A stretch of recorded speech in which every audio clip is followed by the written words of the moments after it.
ونشهد أن لا إله إلا الله وحده لا شريك له ونشهد أن سيدنا وسندنا وحبيبنا طبيبنا طبيب قلوبنا محمدا عبده ورسوله الذي أرسله الله إلى كافة الناس بشيرا ونذيرا وداعيا إلى الله بإذنه وسراجا منيرا أما بعد فقد قال الله تبارك وتعالى في كلامه المجيد وفرقانه الحميد أعوذ بالله من الشيطان الرجيم بسم الله الرحمن الرحيم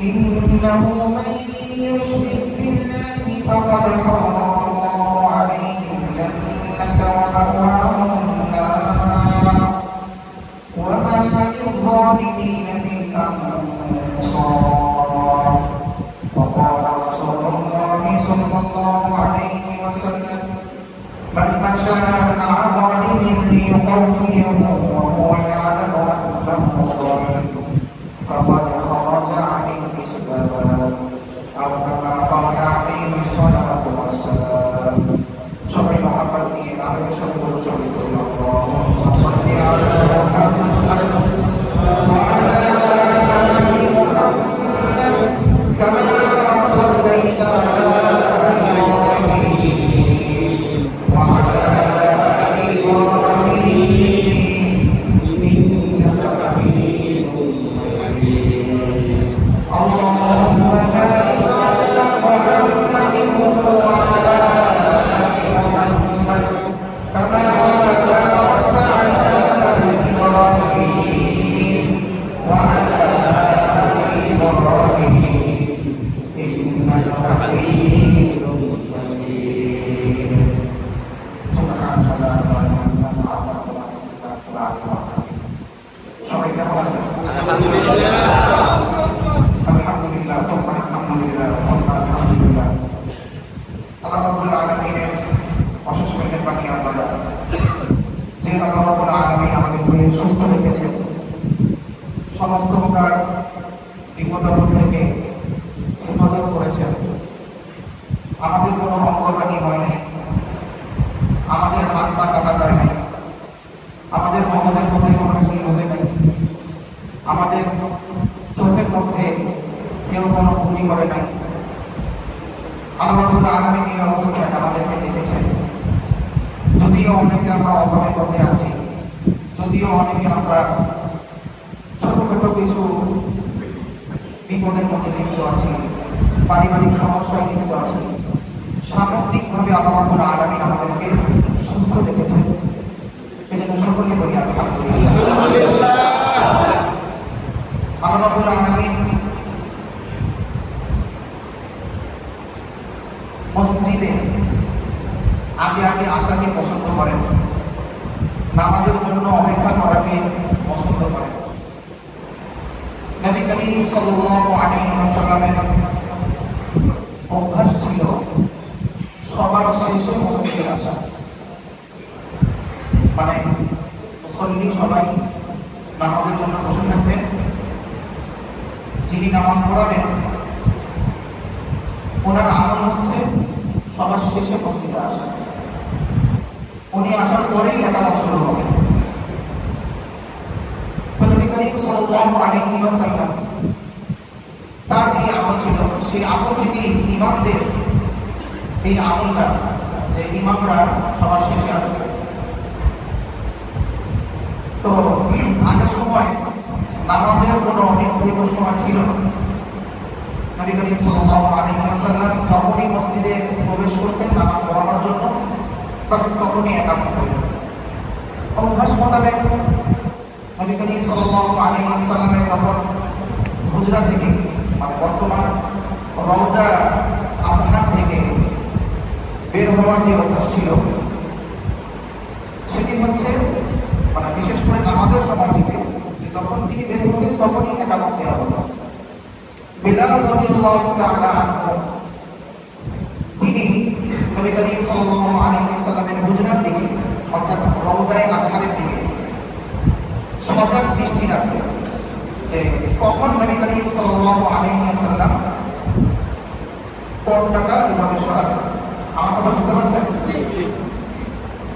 পর্দা যখন সরাইতেন তখনই বিলাল রাদিয়াল্লাহু তাআলা আনহু তিনি দাঁড়িয়ে একামতে শুরু করতেন। মানে এটা বোঝা যেত যে ইমাম সাহেব মসজিদে এখন প্রবেশ করছে।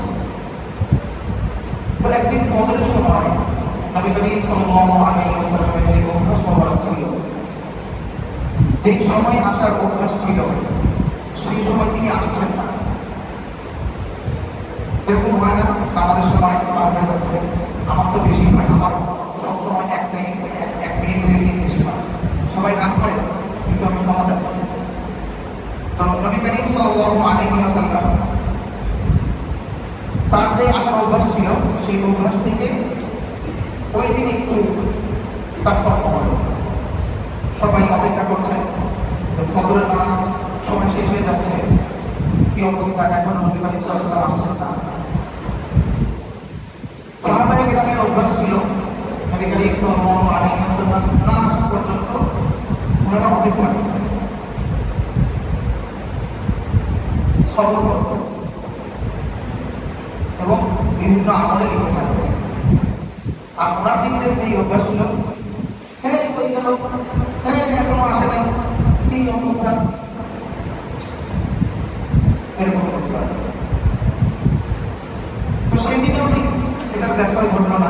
সাহাবায়ে কেরাম সবাই বসে আছেন আর মুনাফিকদের অবস্থা থেকে হাসাহাসি করছেন।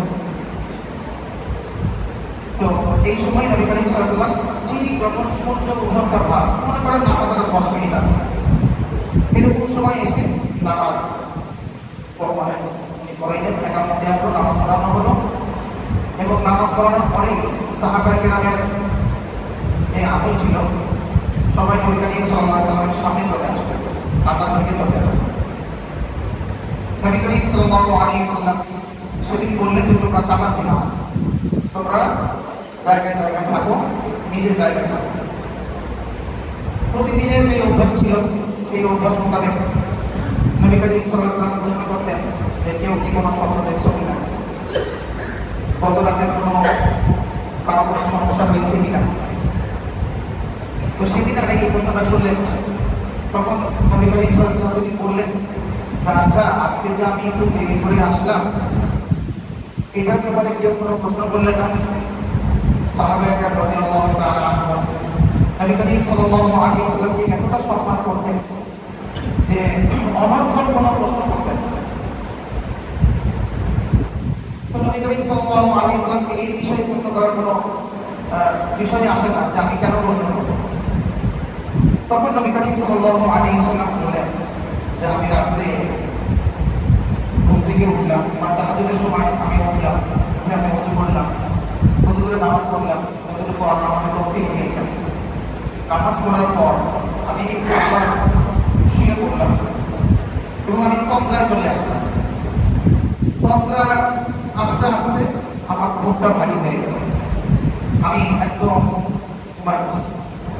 তখন আমি স্বপ্ন দেখলাম আমার রবকে, আল্লাহ রাব্বুল আলামিনকে আমি স্বপ্নে দেখলাম যে আমার রব আমার কাছে আসলেন এবং বললেন যে হে মুহাম্মদ আমার নবী, তুমি কি জানো যে আমার নিকটবর্তী ফেরেশতারা, আমার নিকটবর্তী ফেরেশতারা যেটাকে আরবিতে বলা হয় মুকাররাবিন এবং আরেক ভাষায় বলা হয় মালাকুল আ'লা, মানে প্রধান প্রধান নেতা, যেটাকে আমরা বর্তমান ভাষায় যেটা সহজে বুঝবো সেটা হলো ক্যাবিনেট মন্ত্রী। বর্তমান ক্যাবিনেট মন্ত্রীরা সব মানে নাই, কিন্তু আল্লাহ রাব্বুল আলামিনের ক্যাবিনেট মন্ত্রী কোনো সময় পালাবে? আল্লাহ নিজে প্রদান করবে। আমরা এমন রবের পূজা করি যে রব কোনো সময় আমাদেরকে ছেড়ে যান না। আমরা এমন রবের ইবাদত করি যে রব আমাদেরকে কোনো সময় ভুলে যাবেন না, কোনো সময় ভুলবেন না। আমরা এমন রবের ইবাদত করি। আর আমাদের মধ্যে তো এমন কিছু ভাই আছে যে এমন রবের ইবাদত করে যাকে মানুষ তার মাথাকে চূর্ণ বিচূর্ণ করে দেয়, মানুষ তার ছোটের মধ্যে পেশাব করে, মানুষ তাকে পাইলে তাকে ছিঁড়ে খেয়ে মানে খেয়ে ফেলবে, এরকম মানুষের আমরা ইবাদত করি। এই অবস্থা আমাদের হয়ে গেছে। তো আল্লাহ রাব্বুল আলামিন বলছেন যে আমার ক্যাবিনেট ফেরেশতারা মালাকুল আ'লা মুকাররাবিন নিকটবর্তী ফেরেশতারা কোন বিষয়ে আলোচনা করে তুমি কি জানো? নবী করিম সাল্লাল্লাহু আলাইহি ওয়াসাল্লাম বললেন আমি জানি না।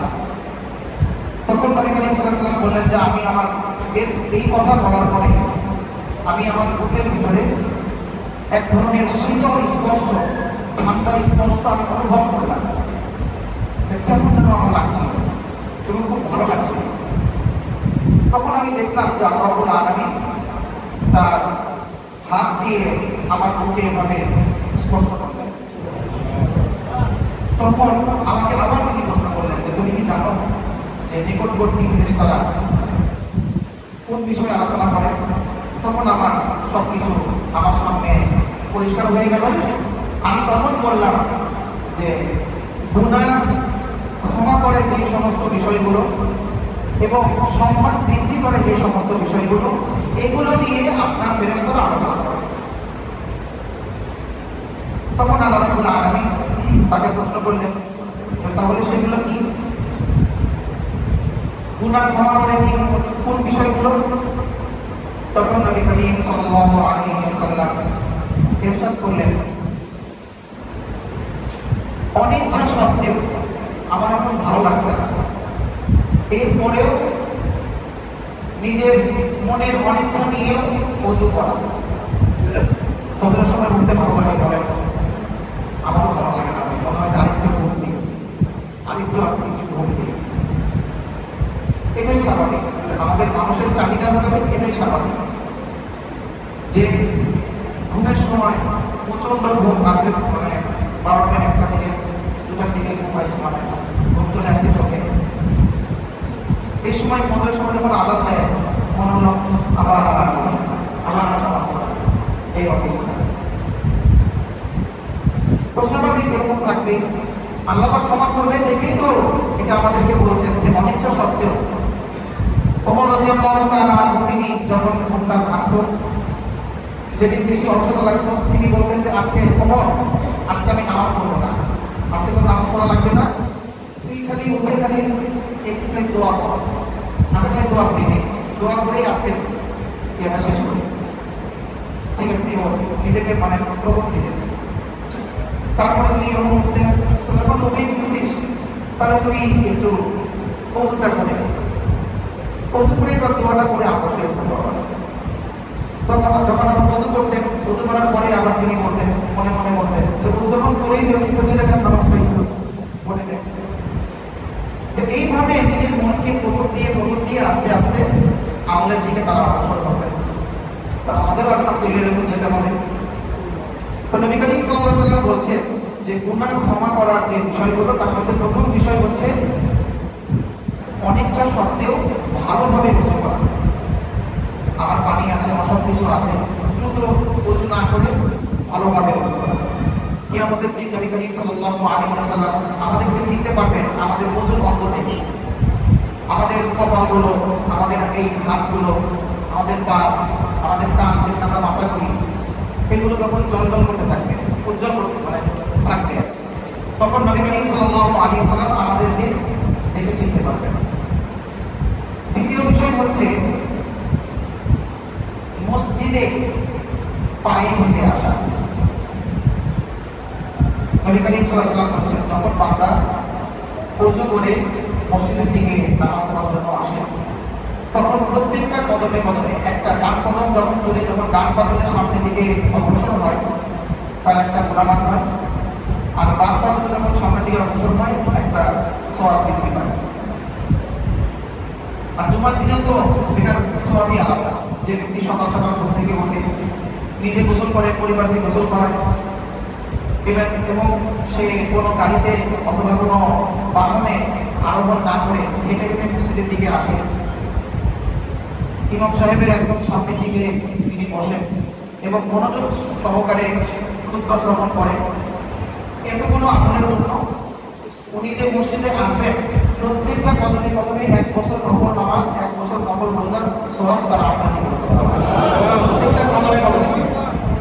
জুমার দিনের বিষয়টা আলাদা, কিন্তু স্বাভাবিক আসরের নামাজ, মাগরিবের নামাজ, তারপরে অন্যান্য নামাজগুলো জামাতের জন্য আমি আসছি। এই জন্য আমাদের যখন মসজিদে আসি তখন আমাদের প্রত্যেকটা কদমে কদমে একটা করে গুনাহ, একটা করে সওয়াব, গুনাহ মাফ করা হয়, একটা করে সওয়াব দেওয়া হচ্ছে। এই জন্য তো আমরা হুজুর, এই জন্য আমি খালি জুমার দিন আসি, অন্যদিন একটা সওয়াব দিয়ে কি করবো? কিন্তু জুমার দিন একবারে 1 বছরের সওয়াব, একটা সওয়াব দিয়ে একটা মাফ বের করে না। এই জন্য দেখবেন যে আসরের সময় আমি নাই, জুমার সময় আসি, আসরের সময় আমি নাই হয়ে যাবো। তাই নাকি ভাই? এরকম হবে? বুঝেন? 3 নাম্বার হচ্ছে নামাজের অপেক্ষায় বসে থাকা, যেটা আমি আজকে কথা শুরু করেছি। নামাজের অপেক্ষায় বসে থাকা ভাই, এটা আল্লাহ পাকের অফিস। আমরা দুনিয়ার কিছু হারামখোর, মদখোর, লুটপাটকারী, লুচ্চা, যারা উলঙ্গ হয়ে ভিডিও বানায়, সহসভাপতি, প্রেসিডিয়াম সভাপতি কি প্রেসিডিয়াম সদস্য, যারা উলঙ্গ হয়ে নিজের মাস্টার বেশনের ভিডিও বানায়, এদের অফিসে আমরা কি বসে থাকি? প্রিয় নেতা, অমুকের রাস্তা পাবো, অথচ আল্লাহর অফিসে আমরা এসে বসে থাকতে আমাদের সমস্যা। আমরা যে নিজের চোখে এত কিছু দেখবো, আল্লাহ যে নিজের চোখে এই বয়সে দেখাই দিবেন, এটা আমাদের কল্পনাও ছিল না। যে বাংলাদেশের ল মেকাররা যারা আইন বানায়, এই সমস্ত নির্লজ্জ যারা উলঙ্গ হয়ে নিজের ভিডিও বানায়, নিজের সেলফি নিজের ভিডিও বানায়, সুবহানাল্লাহ বলবেন না? এদেরকে আমরা ভোট তো নাই, মানে এদেরকে আমরা মেনে নিই, মানে আমি ইমান আনি, এদের উপর আমি ইমান নিয়ে আসি। এই অবস্থা। অথচ আল্লাহ পাকের অফিসে, আল্লাহ পাকের দরবারে বসে থাকতে আমাদের গায়ে জ্বালাতে হবে। একটু সময় বেশি হলে বিশাল একটা কিছু, মানে অনেক বড় ক্ষতি হয়ে গেছে। 5 মিনিট 15 মিনিট দেরি হয়ে গেছে, বাপরে বাপ, বিশাল ক্ষতি। আমার জীবন থেকে 15 মিনিট চলে গেল, এটা কি মানা যায়? হ্যাঁ, এটা কোনোভাবেই মানা যায়? বিশাল বড় একটা ক্ষতি হয়ে গেছে। নামাজের পরে আমরা জুমার দিন এইভাবে মসজিদ থেকে বের হই, মনে হয় যে একটা পাথরের উপর বসেছিলাম। দুঃখজনক, খুবই দুঃখজনক। এতটা যান্ত্রিক আমরা হয়ে গেছি, এতটা যান্ত্রিক। সপ্তাহ জুড়ে আমরা অফিস করি, সপ্তাহ জুড়ে আমরা ব্যস্ত থাকি, সপ্তাহ জুড়ে আমরা বিভিন্ন কাজে বিজি থাকি। এই জন্য না হয় মসজিদে এসে নামাজ পড়ে আমরা চলে যাই, এটা মানা যায়। কিন্তু জুমার দিনে একটু আধা ঘন্টা, আল্লাহ আমি তোমার কাছে এসে বসে আসলাম, এটা আমরা কোনোভাবে আমাদের হয় না, এটা আমি বুঝি না। এটা খুবই দুঃখজনক একটা বিষয় যে কমপক্ষে জুমার দিনে আমার একটু হুজুর ছিলাম তো, জুমার আগে তো ছিলাম, আপনার বয়ান শুনছি, কথা শুনছি, অনিচ্ছা সত্ত্বেও আপনাকে দেখতে মন চায় না, আপনাকে হারাম করে মনে হয়, তারপরে আপনার বয়ান শুনছি না। হাদিসে বলছেন ওয়াল জুলুসু ফিল মাসাজিদি বা'দা সালাত, নামাজের পরে বসে থাকা, নামাজের পরে বসে থাকা। এই জন্য এই আমলটা আমরা করতে পারবো না।